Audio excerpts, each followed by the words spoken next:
air raids could continue through the weekend, according to the Pentagon, along with a humanitarian aid airlift. For more on this, we're joined in the newsroom by CCTV's Jim Spellman. Jim? Hey, Mike, we've seen 3 U.S. airstrikes against Islamic State militants so far, plus 1 airdrop of humanitarian aid, and U.S. officials say more missions are likely.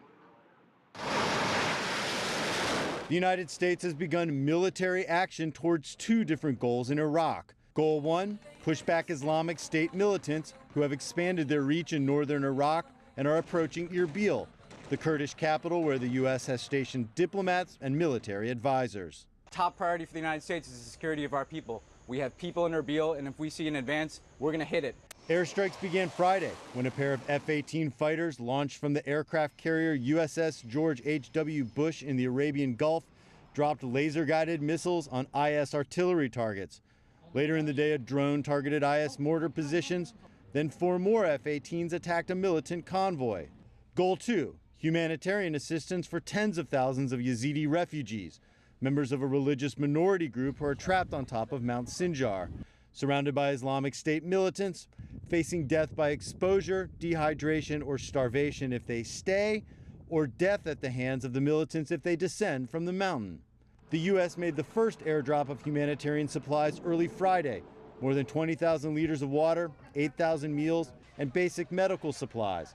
U.S. officials say more humanitarian airdrops are possible and that U.S. airstrikes could be used against the militants surrounding the mountain. The president has authorized military strikes that could be used to address that situation at the mountain.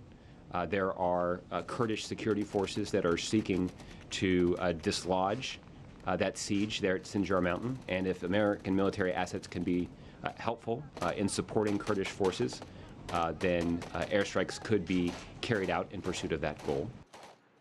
We could see more airstrikes coming, but long-term, the U.S. sees this as a problem that needs an Iraqi political solution and not an American military solution. Mike? Jim, you were mentioning the U.S. is focusing on this humanitarian aid on Mount Sinjar and the group of Yazidis trapped there, but what's happening to religious and ethnic minorities elsewhere in other parts of Iraq that are now controlled by the Islamic State? Yeah, Christians have been forced from their homes in several towns in the north where they've lived for years, and an Iraqi official says IS militants are holding hundreds of young Yazidi women in schools in Mosul where they are essentially being used as slaves.